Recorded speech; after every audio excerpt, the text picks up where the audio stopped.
یہ بات بہت ذہن میں رکھیں کہ کربلا میں جو کردار آئے وہ کون تھے، کس خاندان سے آئے۔ یہ صحابہ کے بیٹے تھے، صحابہ کے پوتے پڑپوتے نہیں تھے، صحابہ کی اپنی اولاد، اپنے ہاتھوں کے پالے ہوئے، صحابہ نے یہ تربیت کی ان کی۔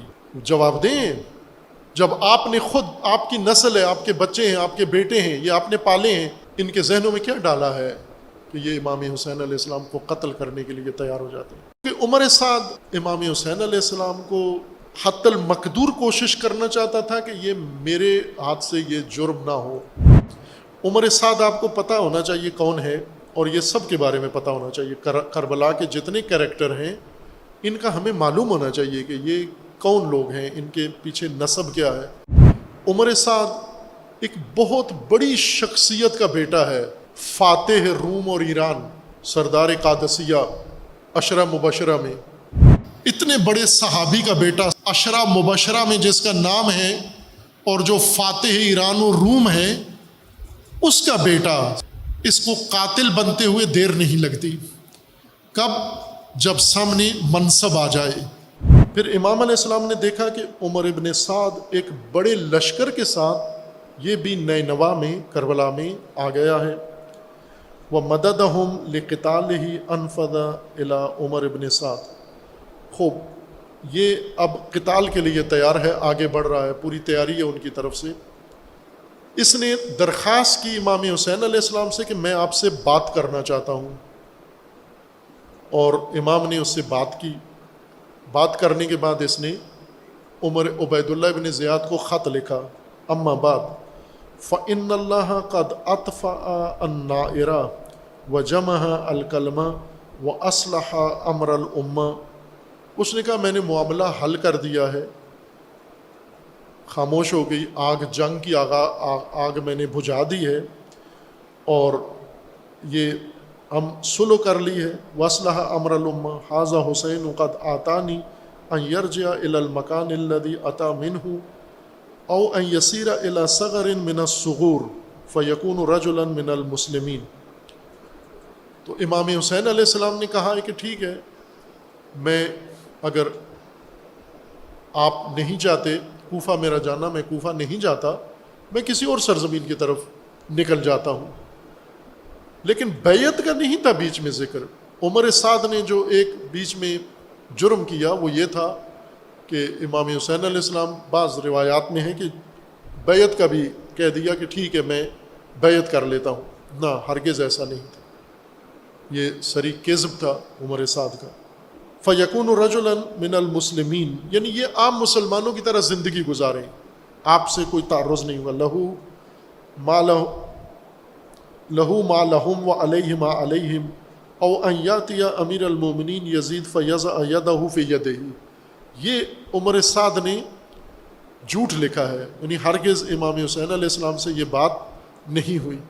یہ بات تھی کہ ٹھیک ہے اگر کوفہ میں نہیں آپ نہیں چاہتے کوفہ جانا، میں نہیں جاتا کوفہ، میں کسی اور سرزمین کی طرف جہاں خود میں چاہتا ہوں چلا جاتا ہوں، ان کو مجاب کرنے کے لیے، چونکہ امام کو تو پتہ تھا ان کا ارادہ کیا ہے۔ امام تو خود ان کو لے کے یہاں تک آئے تھے، کربلا تک، اور پہلے پیشگوئی کر کے آئے تھے کہ یہ جنگ، یہ مارکہ کربلا میں ہونا ہے، کوفہ میں نہیں ہونا۔ لیکن اب یہ جو بیچ میں آ کے مصالحت کی بات کرتا ہے، تو امام علیہ السلام نے یہ کہا کہ ٹھیک ہے میں کوفہ نہیں جاتا، چونکہ کوفہ کے حالات ویسے بھی امام کے لیے موضوع نہیں ہے، کوفہ والے سارے بے وفا ہو کر ان کے ساتھ مل گئے۔ تو امام نے کہا میں جہاں جانا چاہتا ہوں وہ میری مرضی ہے، لیکن اس نے یہ خط لکھ بھیجا کہ اب وہ یزید کے ساتھ بیعت کرنے کے لیے بھی تیار ہیں۔ یہ جھوٹ ہے، یہ غلط ہے۔ فَيَرَى فِي مَا بَيْنَهُ وَبَيْنَ رَأْيِهِ وَهَذَا لَكُمْ رِزًا وَلِلْأُمَّةِ صِلَاءً، یہ بہترین راستہ نکل آیا ہے۔ یعنی دوسرے لفظوں میں عمر سعد نے خط میں عبید اللہ کو جھوٹا خط لکھا، چونکہ عمر سعد امام حسین علیہ السلام کو حتی المقدور کوشش کرنا چاہتا تھا کہ یہ میرے ہاتھ سے یہ جرم نہ ہو۔ عمر سعد آپ کو پتہ ہونا چاہیے کون ہے، اور یہ سب کے بارے میں پتہ ہونا چاہیے۔ کربلا کے جتنے کریکٹر ہیں ان کا ہمیں معلوم ہونا چاہیے کہ یہ کون لوگ ہیں، ان کے پیچھے نسب کیا ہے۔ چونکہ خاندانی بیک گراؤنڈ اس کا شمر کی طرح نہیں تھا۔ شمر ایک ایسے خاندان سے تھا جس میں پہلے کوئی بڑا بندہ نامور نہیں تھا، اس کا باپ، اس کا دادا، ان کا کوئی کردار اسلام میں رسول اللہ کے ساتھ نہیں تھا.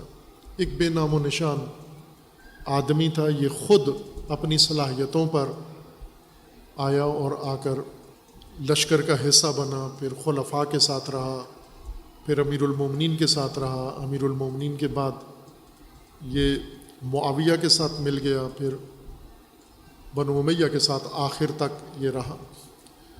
عمر سعد ایک بڑے خاندان کا فرد ہے.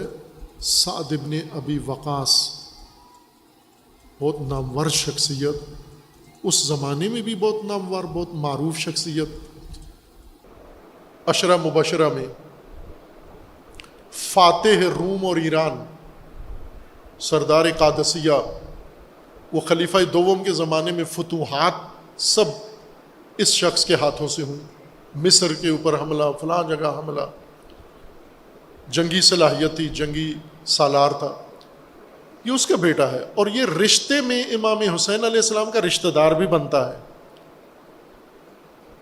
سعد کی ماں رشتے میں رسول اللہ سے رشتہ بھی ہے ان کا. امیر المومنین کی بیعت نہیں کی سعد ابن ابی وقاص نے، اور امیر المومنین نے بھی کبھی چھیڑا بھی نہیں ان کو، کبھی یہ پوچھا بھی نہیں کہ آپ نے میری بیعت کیوں نہیں کی.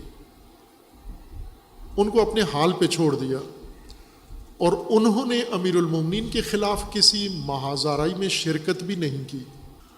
اور بعد میں بھی اسی طرح ایک گوشہ نشین حالات جب دیکھے مملکت کے مسلمانوں کے، دل برداشتہ ہو کر ایک گوشہ نشینی کی زندگی اختیار کر دی، اور ان مارکوں سے کنارہ کش ہو گئے. نہ حق کا ساتھ دیا، نہ باطل کا ساتھ دیا، ان معاملات سے دور رہنا شروع کر دیا. اور اسی دوران معاویہ کی حکومت میں ایک دفعہ ملاقات ہوئی معاویہ کی سعد ابن ابی وقاص سے. معاویہ نے پوچھا کہ آپ علی کو، ابو تراب کو لعن کیوں نہیں کرتے؟ نعوذ باللہ. چونکہ سرکاری حکم تھا، سرکاری طور پر پوری مملکت میں یہ نوٹیفیکیشن تھا، سرکاری درباری خطیب جتنے بھی تھے وہ سارے یہ کام کرتے تھے.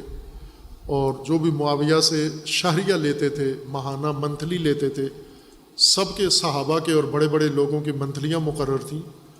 ان میں یہ شرط تھی کہ یہ کام کریں تو آپ کو بیت المال سے پیسہ ملے گا، ورنہ نہیں ملے گا، کاٹ دیں گے. اور معاویہ کو اطلاع ملی کہ سعد ابن ابی وقاص علی علیہ السلام کو برا بلا نہیں کہتے، نہ ملائے عام میں، نہ نجی محفل میں. امیر المومنین جب حکومت میں تھے، امیر المومنین کی بیعت نہیں کی. امیر المومنین کو چوتھا خلیفہ اس صحابی نے نہیں مانا. امیر المومنین نے بھی انہیں کچھ نہیں کہا، پوچھا بھی نہیں. یہ امیر المومنین کے خلاف کسی جنگ کا بھی حصہ نہیں بنے. لیکن امیر المومنین کے بعد معاویہ نے جب امیر المومنین اور اہل البیت کے خلاف جب باقاعدہ بدتمیزی، گستاخی شروع کروائی، علنی برملا شروع کروائی، اور پھر اس پر نظارت خود کی کہ کون کرتا ہے اور کون نہیں کرتا، اور پھر جب متوجہ ہوا کہ سعد ابن ابی وقاص جیسی نامور شخصیت وہ نہیں کرتے، اور جانتے بھی تھے کہ علی علیہ السلام کے حامی نہیں ہیں سعد ابن ابی وقاص، لیکن لعنت بھی نہیں کرتے، لعن طعن بھی نہیں کرتے. کیوں نہیں کرتے؟ تو اس ملاقات میں پوچھ لیا معاویہ نے کہ آپ سنا ہے کہ نہیں کرتے؟ انہوں نے کہا نہیں کرتا میں. کیوں نہیں کرتے؟ کہا اس لیے کہ میں نے خود اپنے کانوں سے رسول اللہ صلی اللہ علیہ وآلہ وسلم سے امیر المومنین علی علیہ السلام کی 3 خصوصیات، 3 صفتیں سنی ہیں. ان 3 میں سے اگر ایک بھی میرے اندر ہوتی تو میرے لیے دنیا و آخرت کے لیے کافی تھی، لیکن وہ تینوں میرے اندر نہیں، وہ تینوں علی کے اندر ہیں. وہ 3 خصوصیات سن کر میں کس طرح اس ہستی کو برا بلا کہوں؟ تو مجھے کہہ رہا ہے برا بلا کہو، جن کے بارے میں نے رسول اللہ کی زبان مبارک سے یہ سنا ہے. وہ بلاخر یہ بھی ایک طرح کا آپ کہنے باشخصیت انسان کی ایک علامت ہے کہ آپ علی علیہ السلام کو نہیں مانا، مخالف تھے، لیکن مخالف ہوتے ہوئے گھٹیا پن نہیں دکھایا، پستی کی طرف نہیں آئے، مخالفت کی۔ اور جب آپ کو حاکم وقت آ کے مجبور کر رہا ہے تو بھی اس کی بات میں نہیں آئے اور کہا کہ میں مخالف ضرور ہوں ان کا، لیکن یہ کام بھی نہیں کرنا چاہتا میں، چونکہ میں نے رسول اللہ سے ان کے بارے میں یہ 3 خصوصیات سنی ہیں۔ اور یہ اہل سنت کی کتابوں کی روایت ہے، یہ اہل سنت کی کتب حدیث میں ہے۔ اس شخصیت کا یہ بیٹا ہے، صلبی بیٹا ہے، عمر ابن سعد ابن وقاص کا بیٹا ہے۔ اس کو عبید اللہ نے ترجیح دے کر کہا کہ سعد یہ کام کرے۔ سعد نے ٹائم لیا، مجھے وقت دو سوچنے کا، سوچ کے پھر اس نے اور لالچ دی اس نے کہ آپ کو رائے کی حکومت دیں گے۔ رائے کی حکومت اس وقت اسلامی قلمرو میں سب سے زرخیز حکومت تھی، یعنی آپ پاکستان کو اگر مثال لیں اس وقت کی مملکت کی تو پنجاب جیسے زرخیز صوبہ ہے، امیر صوبہ ہے، بڑا صوبہ ہے، دولت مند صوبہ ہے۔ اگر اس کی حکومت کسی کو دی جائے پنجاب کی تو اور اسے کوئی کہا جائے کہ آپ نے یہ کام کرنا ہے تو وہ ہر کام کرنے کے لیے تیار ہوگا اگر پنجاب کی حکومت مجھے ملتی ہے تو۔ باقی بلوچستان کی حکومت اس میں اتنی کشش نہیں ہے، خیبر پختونخوا کی حکومت میں اتنی کشش نہیں ہے، کشمیر گلگت بلتستان کی نہیں ہے، سندھ کی حکومت میں اتنی کشش نہیں ہے، اگرچہ دیگر صوبوں سے بہتر ہے اس کی صورتحال مالی طور پر مفاد کے لحاظ سے، لیکن پھر بھی پنجاب کی طرح نہیں ہے۔ پنجاب جتنا